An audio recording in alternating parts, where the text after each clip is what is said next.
Good morning students. Chapter 8 ગુરુત્વાકર્ષણ.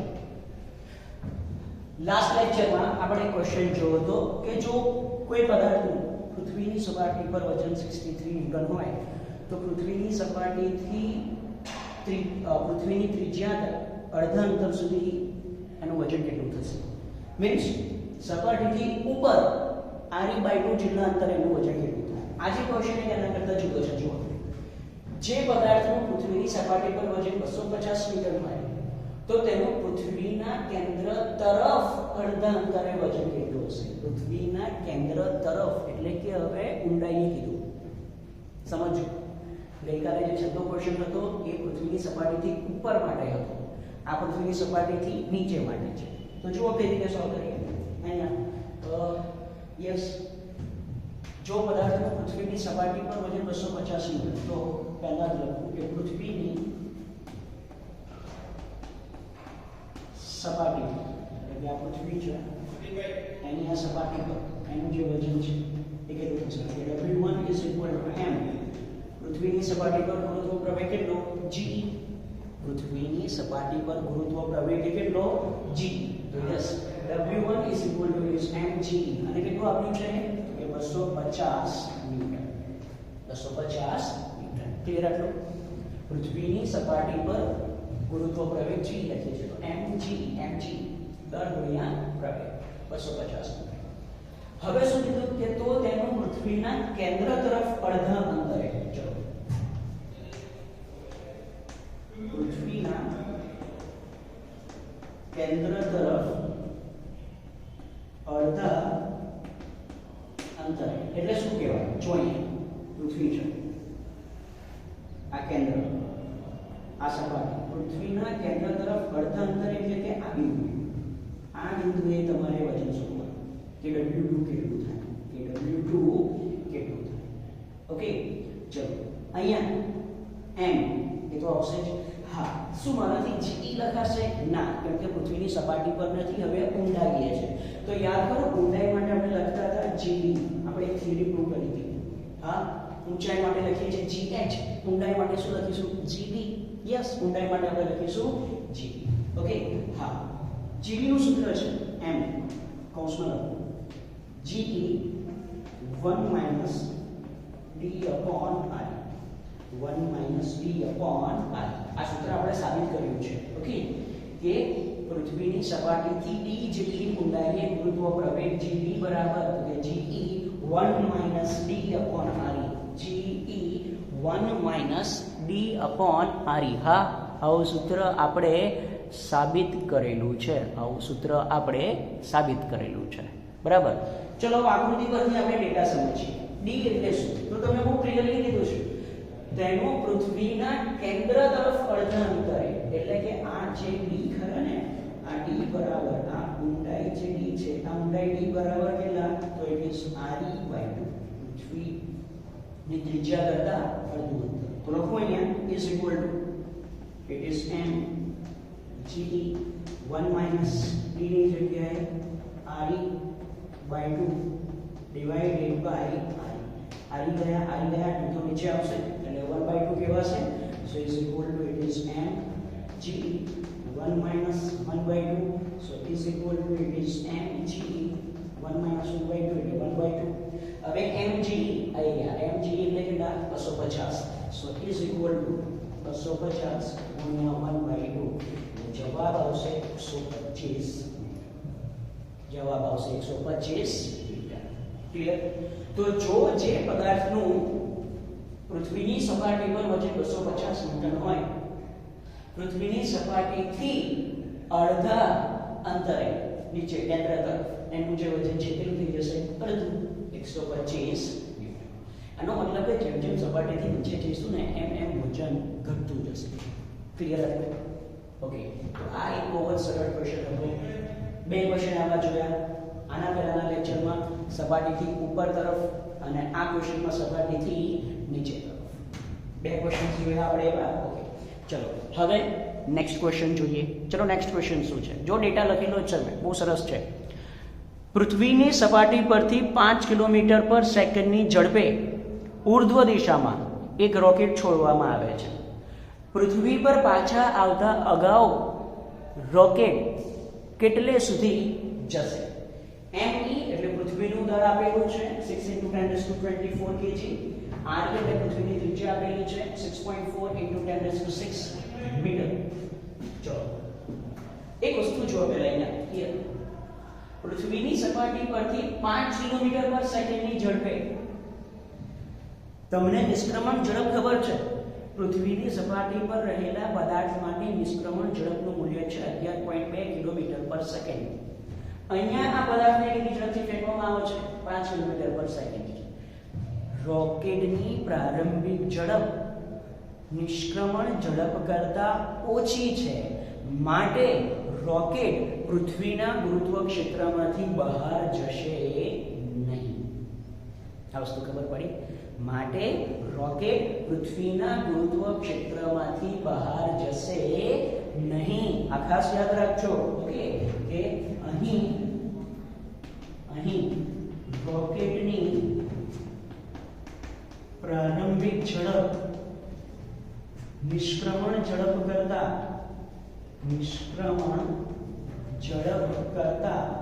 ઓછી છે. નિષ્ક્રમણ ઝડપ કરતા ઓછી છે, માટે રોકેટ ક્ષેત્રમાંથી છટકશે નહીં. હવે ક્ષેત્રમાંથી છટકશે નહીં એનો મતલબ શું? જો આ ચોકનું ઉદાહરણ ઉપર નાખ્યો, અમુક ઊંચાઈ જઈને પાછો આવ્યો, તો રોકેટમાં એવું જ થશે. રોકેટને આપણે 5 કિલોમીટર પર સેકન્ડની ઝડપે છોડવામાં તો આવે છે, એ અમુક ઊંચાઈ સુધી જશે અને એ ઊંચાઈએથી એ ફરી પાછો ક્યાં આવશે? નીચે આવશે. ખબર પડે છે? જો હું ડ્રો કરું અહીંયા, દાખલા તરીકે આ છે પૃથ્વી.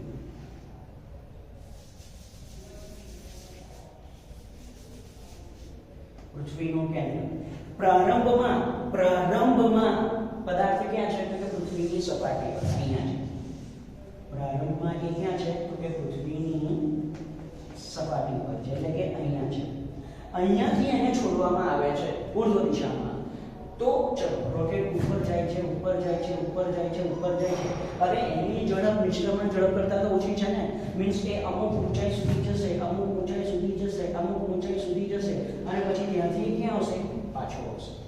હા, ત્યાંથી ક્યાં આવશે?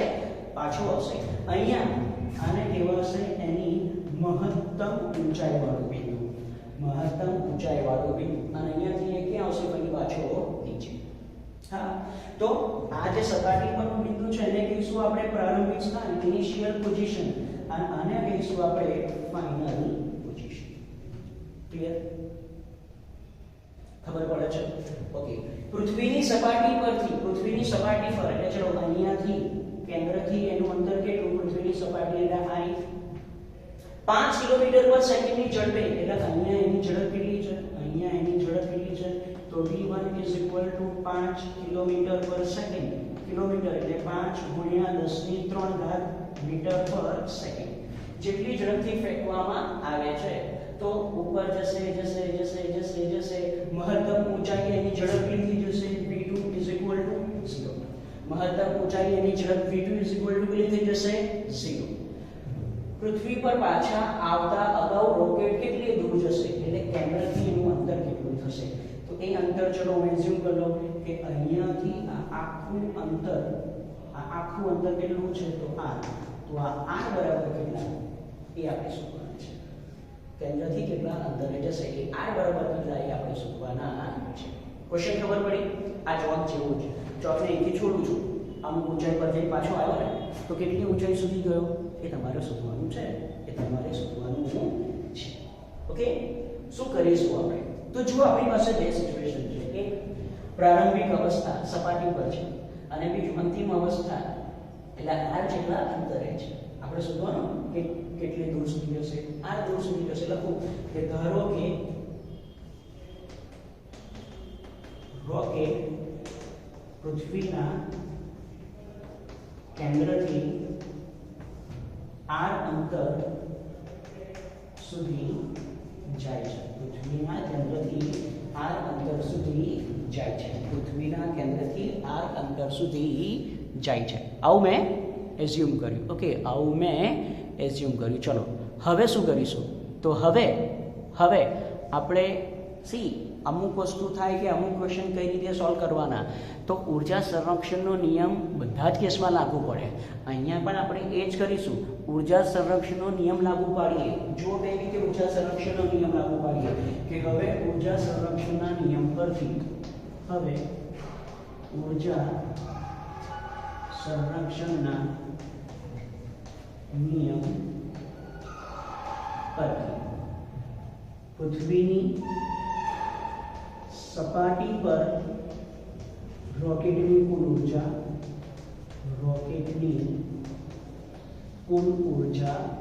બરાબર પૃથ્વીથી r જેટલા અંતરે રોકેટની કુલ ઉર્જા. આ વસ્તુ ખબર પડી? આપણે શું કર્યું? પૃથ્વીની સપાટી પર રોકેટની કુલ ઉર્જા બરાબર પૃથ્વીના કેન્દ્રથી r અંતર એટલે કે મહત્તમ ઊંચાઈએ રોકેટની કુલ ઉર્જા. આપણે આ બંને વસ્તુને સરખાઈ દીધી કારણ કે ઉર્જા સંરક્ષણનો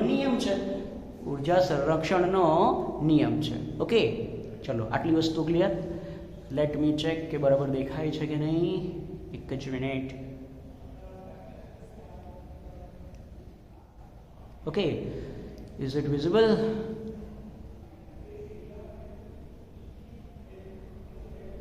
ચલો તો યસ, પૃથ્વીની સપાટી પર રોકેટની કુલ ઉર્જા ઇઝ ઇક્વલ ટુ પૃથ્વીની સપાટીથી r અંતરે રોકેટની કુલ ઉર્જા બરાબર. ચલો કુલ ઉર્જા એટલે શું? તો કે ગતિ ઉર્જા વત્તા સ્થિતિ ઉર્જા. ગતિ ઉર્જા વત્તા સ્થિતિ ઉર્જા k1 u1 is equal to k2 u2.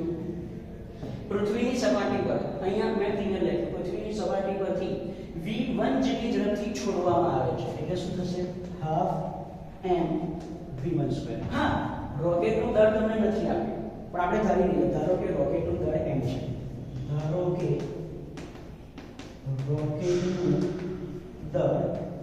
m છે.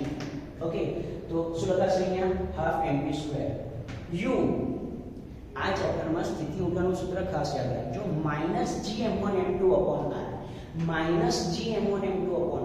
પહેલો પદાર્થ પૃથ્વી છે, બીજો પદાર્થ રોકેટ છે, તો શું લખાશે? -g. પૃથ્વીનું દળ m, રોકેટનું દળ m. ક્યાં છે? પૃથ્વીની સપાટી પર. સપાટી પર એટલે અંતર કેટલું થશે? કેન્દ્રથી r. એટલે કેન્દ્રથી અંતર કેટલું થશે? r. ચલો આટલી વસ્તુ ક્લિયર હે ને? સપાટી પર કીધું છે એટલે કેન્દ્રથી અંતર કેટલું થશે? તો કે ઓબ્વિયસલી r જેટલું થશે. ઇઝ ઇક્વલ ટુ ચલો k2 એટલે કે r અંતરે. r અંતર એટલે મહત્તમ ઊંચાઈ એવું કહેવાય. r અંતર એટલે મહત્તમ ઊંચાઈ કેટલો થઈ જશે? ઝડપી થઈ જશે 0. તો ગતિ ઊર્જા કેટલી? 0. સિમ્પલ ને? રાઈટ. v2 કેટલા છે? 0. એટલા માટે u2 શું થશે? -g mem અપોન હવે પૃથ્વીના કેન્દ્રથી રોકેટનું અંતર કેટલું? તો કે r જેટલું. તો અહીંયા શું લખવા પડશે? ઇઝ. તો ખાસ સમજો ઉપર જો પૃથ્વીની સપાટી પર રોકેટની કુલ ઉર્જા half mv² - gmem upon r. r કેમ લખ્યા? સપાટી પર છે. ત્યાં r કેમ લખ્યા? એ પણ ક્લિયર થયું. ઓકે, ચલો રોકેટનું દળ m આપ્યું નથી, આપણે ધાર્યું છે, કટ થઈ જાય. બાકી શું રહેશે? કે v1 square y2 minus gme upon r is equal to minus gme upon r. ચલો v1 5 × 10⁻³ મીટર પર સેકન્ડ, 2 that is 2. g એટલે કેટલા ખબર છે ને તમને? g એટલે કેટલા? તો g is equal to 6.67 into 10⁻11. હા, me પૃથ્વીનું દળ આપેલું છે, re પૃથ્વીની ત્રિજ્યા એ પણ આપેલી છે, ફરીથી g અને me આપેલા છે. તમારે શોધવાના છે સ્મોલ r. સાચું કહું તો કેલ્ક્યુલેશન જેટલું જાતે કરશો એટલું સારું. હા, ના આવડે તો મારો કોન્ટેક્ટ કરો, હું કેલ્ક્યુલેશન શીખવાડીશ. ઓકે, બટ કેલ્ક્યુલેશન તમારે જાતે કરવાનું છે. યસ, કેલ્ક્યુલેશન તમારે જાતે કરવાનું છે. ઓકે, આના પરથી તમારે શોધવાનું શું છે? તો r શોધવાના છે કે r બરાબર ખાલી જગ્યા v. હા, જરૂરી નહીં ખાલી r જ શોધાય, h પણ શોધાય. આ r બરાબર શું લખાય? આપણને ખબર છે કે તથા तथा r is equal to it is re plus h, so therefore h is equal to કેટલા થશે r minus i.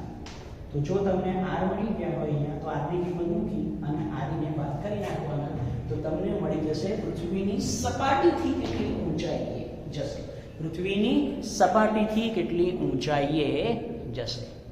ક્લિયર? તો આ બે ક્વેશ્ચન હતા. ઓકે, એકમાં વજન શોધવાનું હતું અને બીજો જે ક્વેશ્ચન છે એમાં આપણે ઉર્જા સંરક્ષણના નિયમનો યુઝ કર્યો છે. ઓકે, આજના માટે આટલું જ. This is it four today. Good morning students. Chapter 8 ગુરુત્વાકર્ષણ. અમુક ક્વેશ્ચન્સ જોઈએ. સી, પૃથ્વીની સપાટી પરથી પ્રક્ષિપ્ત પદાર્થની નિષ્ક્રમણ ઝડપ 11.2 કિલોમીટર પર સેકન્ડ છે. પૃથ્વીની સપાટી પરથી પ્રક્ષિપ્ત પદાર્થની નિષ્ક્રમણ ઝડપ 11.2 કિલોમીટર પર સેકન્ડ. આપણને ખબર છે, લખો અહીંયા. ઓકે, કે પૃથ્વીની સપાટી પરથી નિષ્ક્રમણ ઝડપ v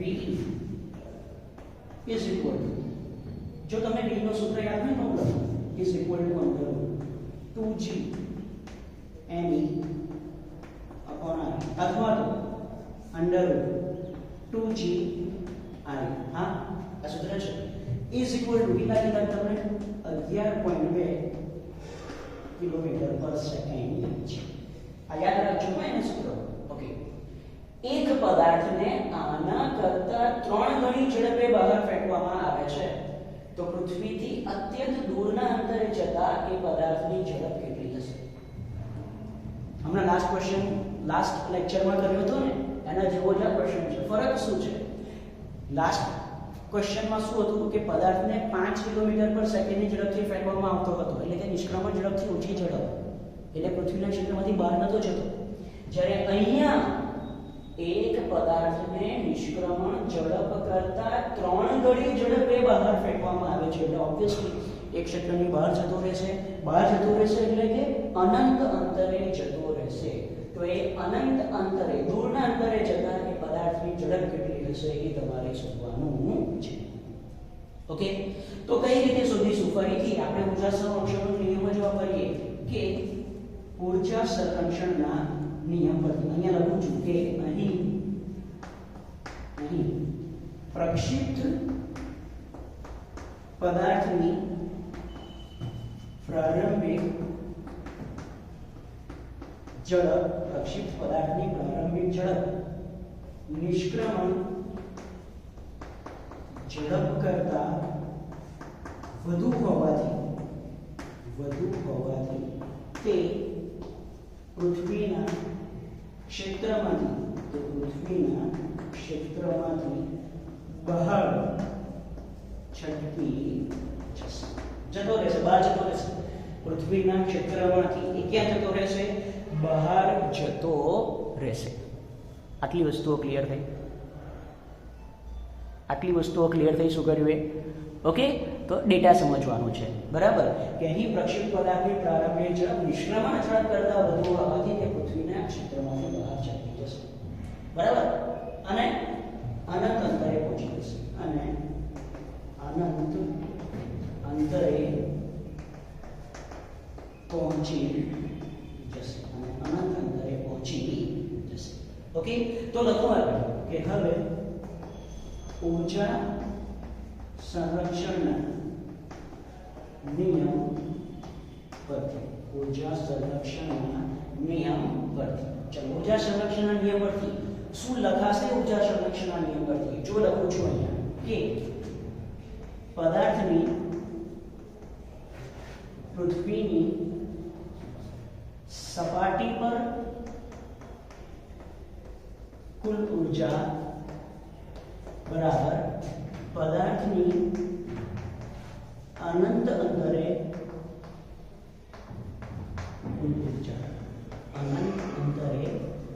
કુલ ઉર્જા. ફરીથી કુલ ઉર્જા બરાબર ગતિ ઉર્જા વત્તા સ્થિતિ ઉર્જા. કુલ ઉર્જા બરાબર શું થશે? ગતિ ઉર્જા વત્તા સ્થિતિ ઊર્જા. હવે ખાસ ધ્યાન રાખજો, જો હું કઈ રીતે લખું છું કે ગતિ ઊર્જા એટલે કે half mv square, half mv square, આ ગતિ ઊર્જા એટલે હાફ mv સ્ક્વેર. તો આ રીતે લખું છું it is half mv1 square.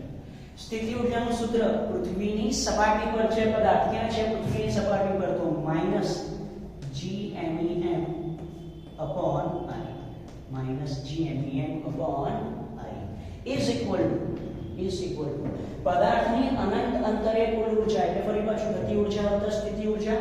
આપણે શોધવાનું શું છે?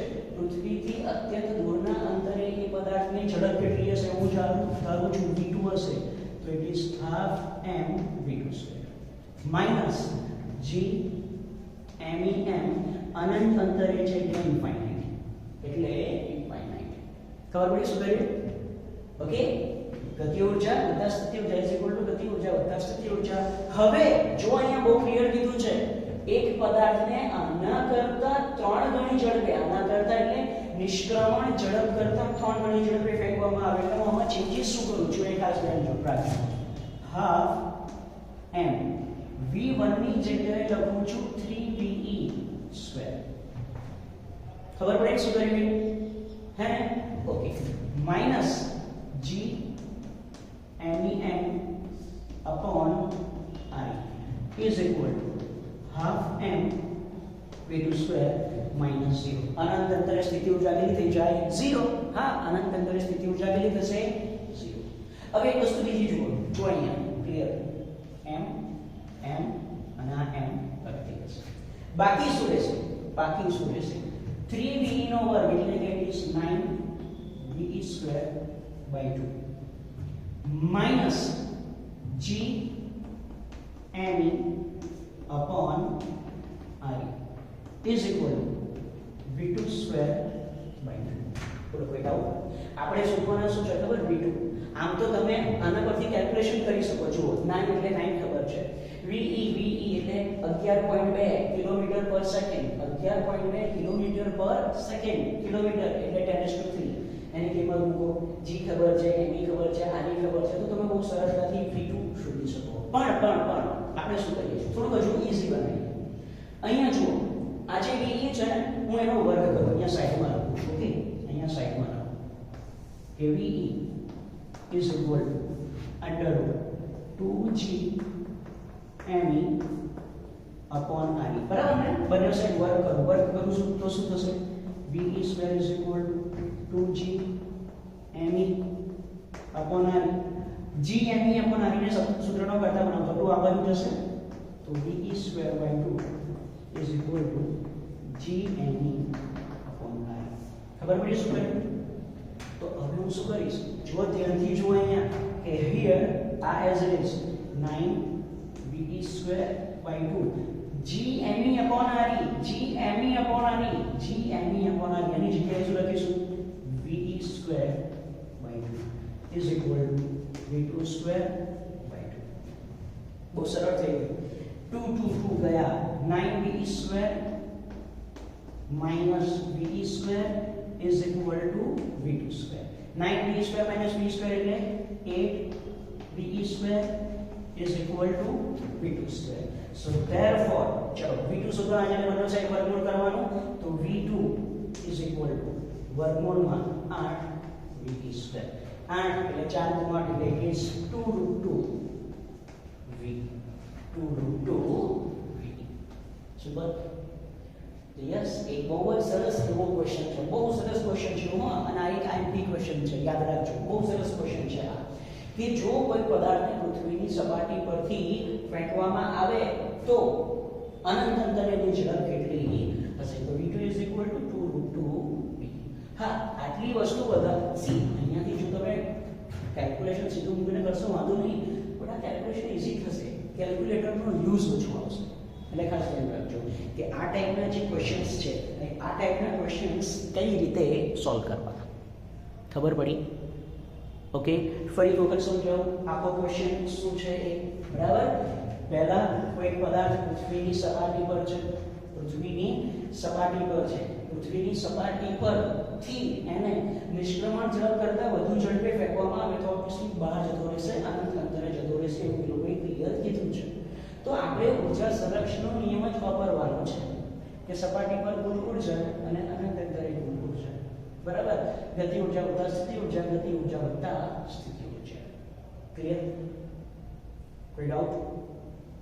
ઓકે, તો યસ, આ એક ખૂબ જ સરળ એવો ક્વેશ્ચન છે. હા, આવા અમુક રિલેશન્સ તમારે યાદ રાખવાના છે, બરાબર.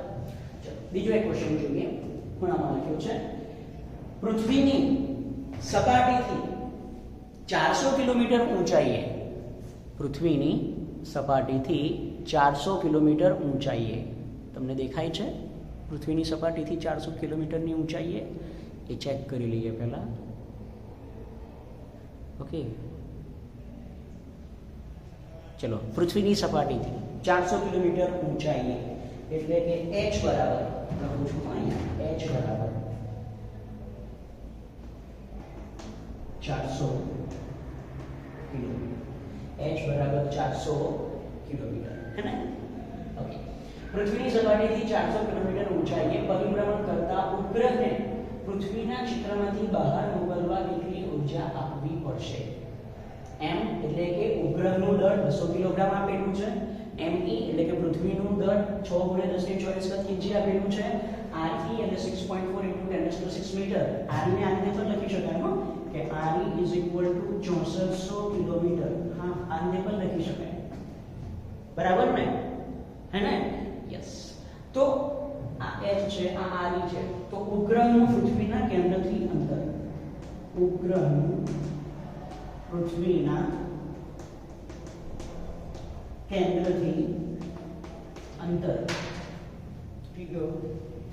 r બરાબર કેટલું થશે?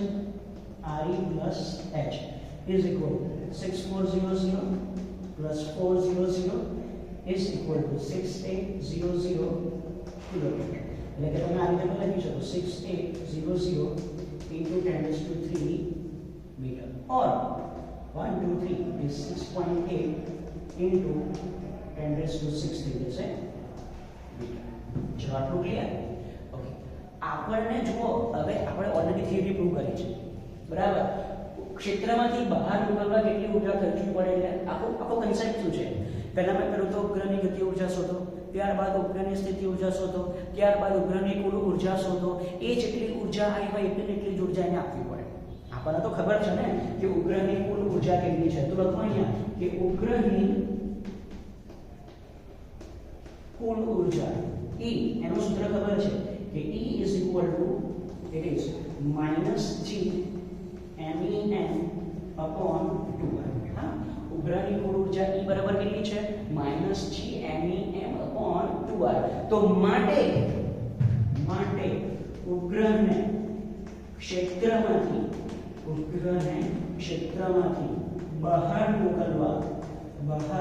મોકલવા માટે ખર્ચાતી ઉર્જા કેટલી થશે? તો એ ઉર્જા થશે is equal to a plus GMEM upon 2r. G 6.67 into 10⁻⁻11, ME 6 into 10⁻24, M 202R, R એટલે 6.8 into 10⁻⁶ મીટર. બહુ જ ઈઝી ક્વેશ્ચન છે, તમે ખૂબ જ સરળતાથી આ ક્વેશ્ચન સોલ્વ કરી શકો છો. ક્લિયર?